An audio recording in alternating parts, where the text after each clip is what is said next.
اللہ السمیع العلیم العظیم الحفیظ بوجہ الکریم وسلطانہ القدیم من الرجس الخبیث المخبث الشیطان اللعین الرجیم وقبیلہ ونفخہ ونفسہ وہمزہ بسم اللہ الرحمن الرحیم۔ تمام نبیوں کے سردار حضرت محمد صلی اللہ علیہ وآلہ وسلم اور تمام مذاہب کے سردار دین اسلام کے پیروکاروں، السلام علیکم طبتم، برکتیں اور رحمتیں آپ کے اوپر۔ صلاۃ و سلام حضور صلی اللہ علیہ وآلہ وسلم کی ذات پر، دنیا کے عظیم ماں باپ، حضور کے ماں باپ حضرت آمینہ حضرت عبداللہ۔ آج کی گفتگو جو ہے وہ 36ویں مرحلے میں داخل ہو گئی۔ تاج النساء، عورتوں کے سر کا تاج، حضرت رابعہ بنت اسماعیل العدویہ الکیسیہ بصری رحمۃ اللہ علیہ۔ بہت سے لوگوں نے ان کے بارے میں بیان کیا ہے۔ میرا من چاہا کہ امام حسن بصری رحمۃ اللہ علیہ کا تذکرہ ہوا ہے تو لوگوں نے میسج بھی یہی بھیجا کہ اب ذرا اگر رابعہ بصری کے بارے میں کچھ بتا دیں، تو میں نے سوچا کہ چلیے ان کے بارے میں ڈیٹیل سے جو ہے وہ گفتگو آپ کے ساتھ ہو جائے۔ سب سے پہلے نام کے بارے میں، آپ کا نام جو ہے یہ رابعۃن، رابعۃن چوتھی، عربی لفظ ہے یہ رابعۃن، اس کا معنی ہوتا ہے چوتھی۔ چونکہ 3 بہنوں کے بعد پیدا ہوئیں، اس لیے آپ کا نام آپ کی والد گرامی نے رابعۃن چوتھی رکھ دیا، نام ہی وہی پڑ گیا۔ اس کے علاوہ آپ کے نام کے ساتھ العدویہ لگتا ہے، عین کے ساتھ عدویہ، اور الکیسیہ۔ یہ العدویہ اور کیسیہ جو ہے کہ حضرت رابعہ بصری رحمۃ اللہ علیہ جو ہیں وہ کنیز لونڈی نہیں تھی۔ یہ العدویہ والکیسیہ، یہ دونوں لفظ جو ہیں یہ بتا رہے۔ کیوں آپ کو العدویہ اور کیسیہ کیوں کہا جاتا ہے؟ قیس بن عدی کی ایک شاخ العتیق سے آپ تعلق رکھتی تھی، اس لیے آپ کہا کرتی تھی، جب کوئی آدمی اعتراض کرتا تو فرماتی تھی کہ میں آزاد حرم ہوں، میں آزاد عورت ہوں، میں حر ہوں اور بنو عدی سے ہوں۔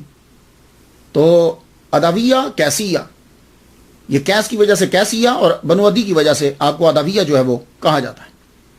اور آپ ہرگز اس قبیلے کی کنیز نہیں تھی، بلکہ اس قبیلے کی فرد تھی، یہ بات یاد رکھیے۔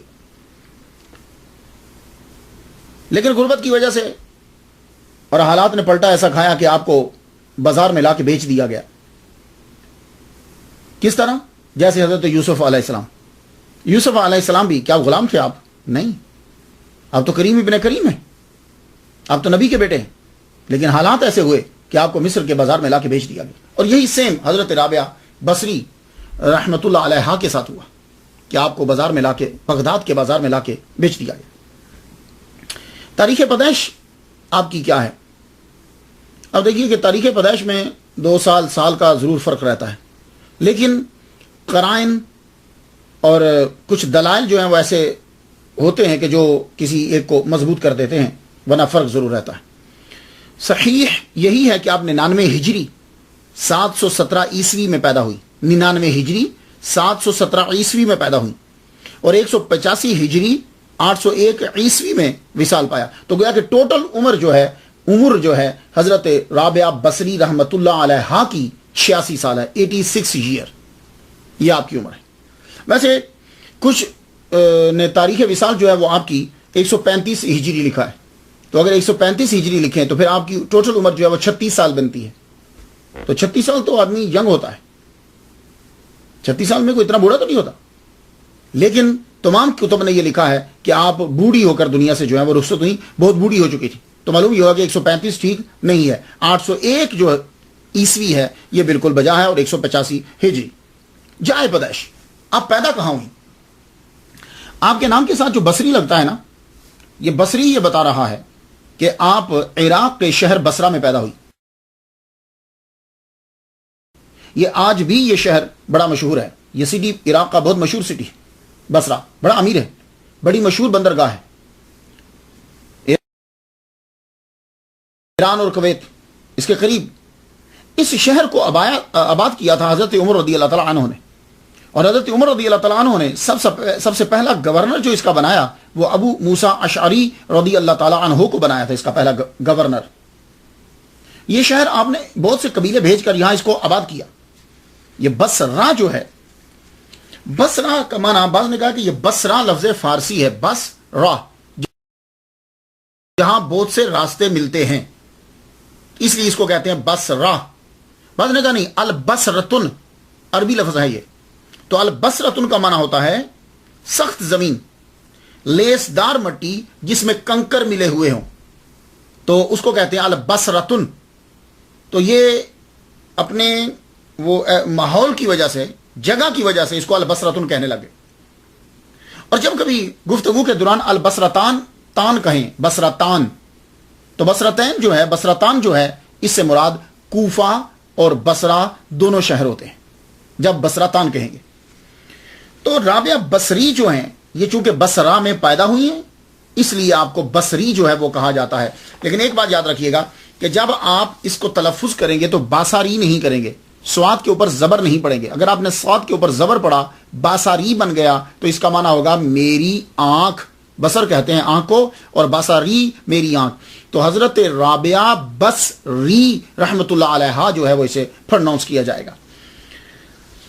نام کے بارے میں آپ نے جان لیا، اب ہم جاننا چاہیں گے کہ حالات کیا تھے۔ تو ایک بات آپ کو بتا دوں کہ شروع کے حالات جو ہیں وہ کم ہی ملتے ہیں، بہت کم ایسے لوگ ہیں کہ جن کے بچپن سے حالات جو ہیں وہ بڑی مضبوطی کے ساتھ ملتے چلے جائیں۔ جو آدمی بعد میں جا کر مشہور ہوئے ان کے ابتدائی حالات جو ہیں وہ دھندلے دھندلے سے ملتے ہیں۔ حضرت رابعہ بصری رحمت اللہ علیہا، آپ کے ساتھ بھی کچھ ایسا ہی مسئلہ ہے، لیکن تھوڑے سے واقعات ملتے ہیں۔ آپ کے والد گرامی، نام ان کا اسماعیل، بیچارے غریب ہیں، بنو عدی سے تعلق رکھتے ہیں۔ بصرہ کے قریب، بالکل شہر کے اندر نہیں، اس سے قریب صحرا میں ایک پرانی سی بستی ہے۔ اس بستی کو میں یوں ہے کہ سر چھپانے کے لیے جگہ مل جائے، دروازہ ہے تو دروازہ نہیں ہے، لیکن دروازہ نام کا ہے، چھت ہے بس، اور غربت نے ڈیرے جمائے ہوئے ہیں، کوئی چور آ جائے تو شرما کے چلا جائے، اتنی غربت۔ آپ کے ہاں پہلی بیٹی پیدا ہوئی، دوسری بیٹی پیدا ہوئی، تیسری بیٹی پیدا ہوئی، تو بیٹیاں پیدا ہو رہی ہیں، تو چوتھی بیٹی پیدا ہوئی تو آپ نے اس کا نام ہی رابعہ رکھ دیا۔ لیکن غربت کا یہ عالم ہے، غربت کا یہ عالم ہے کہ دیے میں جلانے کے لیے آئل نہیں ہے۔ آئل ہوگا، تیل ہوگا تو ڈالیں گے تو جلائیں گے، آئل نہیں ہے۔ ایون کہ اتنا آئل نہیں ہے زیتون کا کہ وہ لے کر بچی کے ناف کے اوپر جو ہے وہ مل دیا جائے۔ ماں رونے لگی، غربت، اور اوپر سے بچی، ماں بہت رو رہی، کہتی ہے اپنے خاوند سے، اسماعیل سے کہتی ہیں، جاؤ کسی ہمسائے سے کچھ مانگی لاؤ۔ اور آپ کی خودداری، آپ پہلے تو ٹال مٹول گئے، لیکن اس کے اصرار کے باوجود آپ باہر گئے۔ باہر جا کر کیا کرتے ہیں، ہمسائے کے دروازے کے اوپر ہاتھ رکھ دیا، ہاتھ رکھ کے کافی دیر واپس چلے آئے۔ بیوی نے پوچھا، مانگا؟ کہنے لگے ہاں۔ انہوں نے دروازہ نہیں کھولا، فرماتی ہیں تم نے کھٹکھٹایا ہی نہیں ہوگا، وہ دروازہ کیسے کھول دیتے؟ آپ رونے لگے۔ یہ وقت بالکل سحری کا ہے، سحری کا وقت ہو چکا۔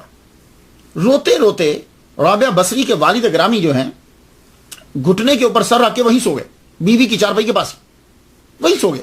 چارپائی کیا تھی، وہ جہاں بیچاری لیٹی ہوئی تھی وہیں سو گئے۔ سوئے تو حضور صلی اللہ علیہ وآلہ وسلم کا دیدار ہو گیا، محمد مصطفیٰ صلی اللہ علیہ وسلم تشریف لے آئے۔ ان کا خواب میں آنا اور ہر کتاب کا تذکرہ کرنا، یہ اس بات پہ دال ہے کہ بڑے نیک آدمی تھے، پارسا تھے۔ حضور صلی اللہ علیہ وسلم خواب میں آئے، فرمانے لگے کیوں روتے ہو؟ کہا یا رسول اللہ 4 بیٹی ہیں۔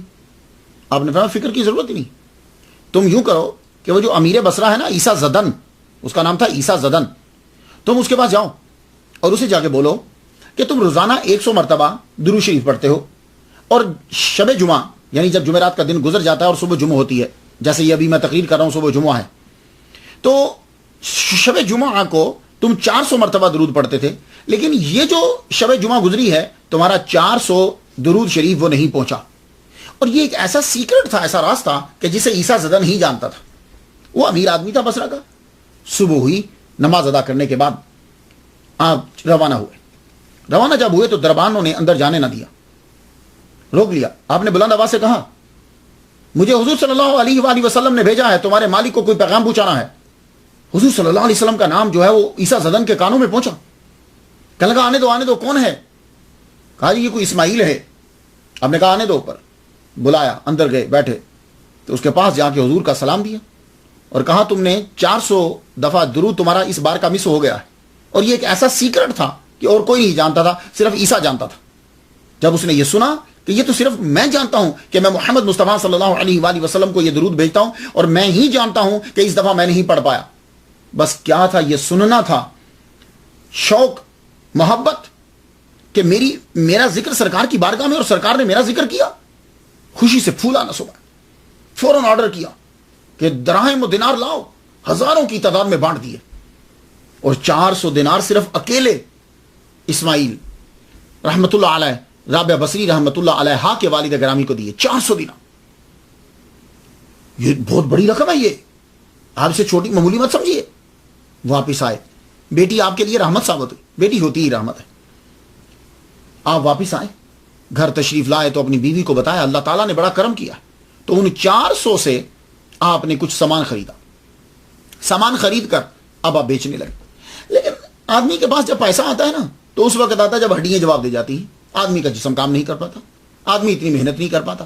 سامان لے جاتے. اب بصرہ شہر بھی بڑا دور ہے, آپ رہتے ہیں صحرا کے قریب, غریب آدمی ہے, تو جاتے ہیں تھوڑا سا بیچتے ہیں. اتنا لمبا کبھی چلنے ہوتا ہے, کبھی نہیں چلنے ہوتا.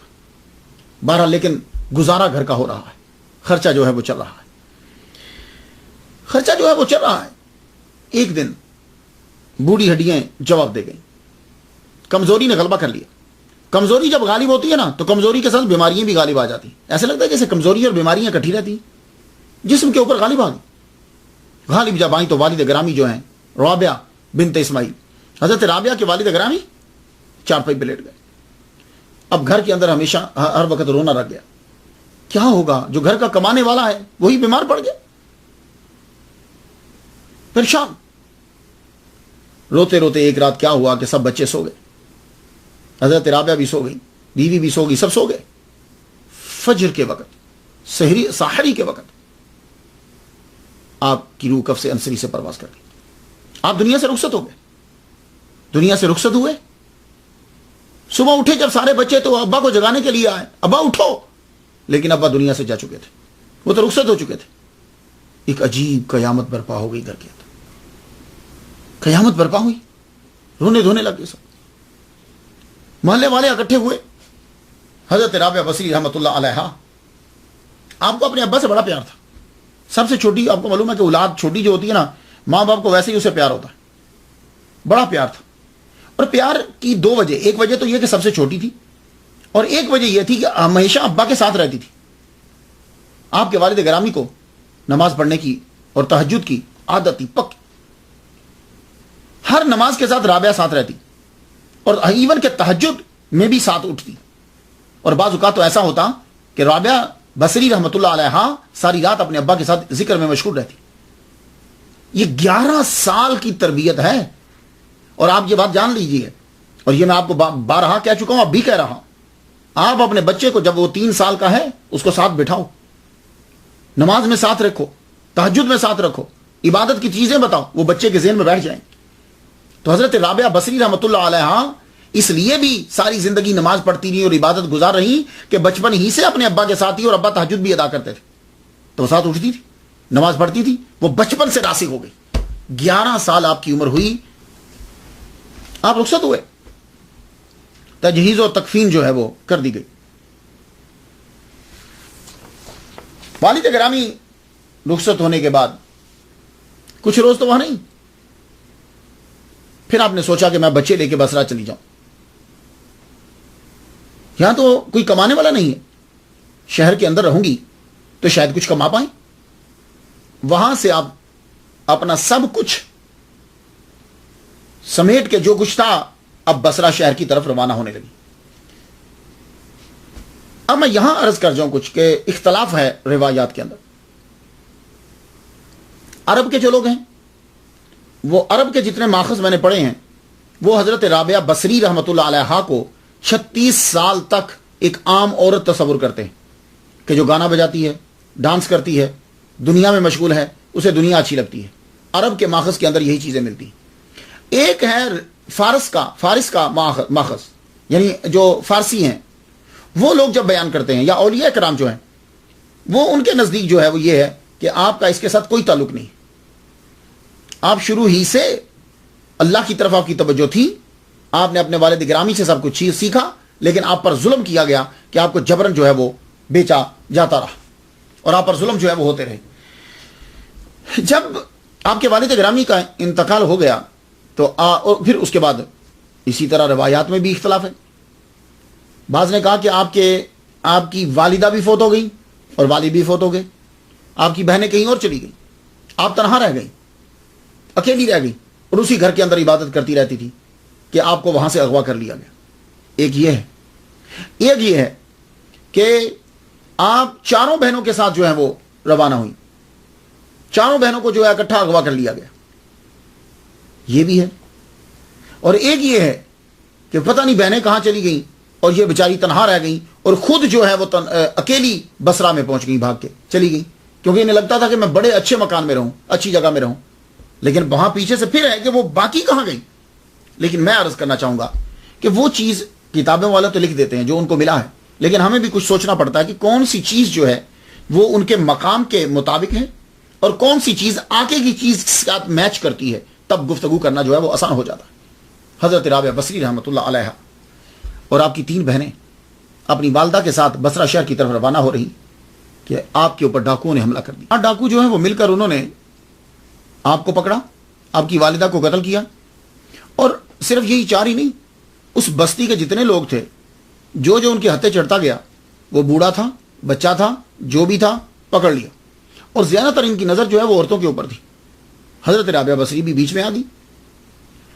یہ کیا بستی میں کوئی اور بچانے والا نہیں تھا؟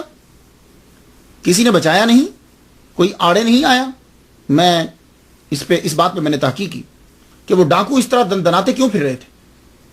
وجہ یہ ہوئی کہ بصرہ میں قحط پڑ گیا, اور جب قحط پڑا, اتنا شدید قحط پڑ گیا کہ جانوروں کے آگے پڑی ہوئی چیزیں جو ہیں وہ لوگ اٹھا کے کھانے لگے. جانوروں کے آگے پڑی ہوئی چیزیں, اب اس سے اندازہ لگا لیجیے. تو جب اتنی بھوک معاشرے میں طاری ہو گئی تو اب کسی کی کیا فکر پڑی. اب ڈاکو جو ہیں یہ کیا کرتے تھے کہ یہ گھروں سے بچیاں اٹھا کے جو ہیں وہ لے جاتے اور ان کو جا کے بیچ دیتے. تو یہ ماحول تھا جس ماحول کے اندر وہ پوری بستی جہاں آپ رہتی تھی صحرا کے قریب, وہ پوری بستی میں عورتیں بچے جو بھی ہاتھ لگے یہ ڈاکو اٹھا کے لے گئے. بغداد جا کر بازار میں جہاں بیچا جاتا تھا بندوں کو, وہاں بولی لگنے لگی. وہاں جب بولی لگ رہی ہے تو باقیوں کو بیچ دیا گیا. آپ کی جو ذرا صورت تھی اللہ تعالیٰ نے خوبصورت بنایا آپ کو, اس نے رکھ لیا کہ میں کسی بڑھیا دن میں جب زیادہ لوگ ہوں گے تو میں زیادہ بولی میں ان کو بیچوں گا. ان کو قید خانے میں کوٹری میں بند کر دیا گیا. بند جب کیا گیا, ایک دن وہ سب لوگ شراب پی رہے ہیں. آپ جو ہیں وہ تہ خانے میں ہیں, جو کوٹری بنائی جہاں آگے قید رکھتے تھے, وہاں ان کو بند کر دیا گیا اور باہر تالا لگا دیا. وہ جب بھی آ کر انہیں دیکھیں تو یہ نماز پڑھ رہی.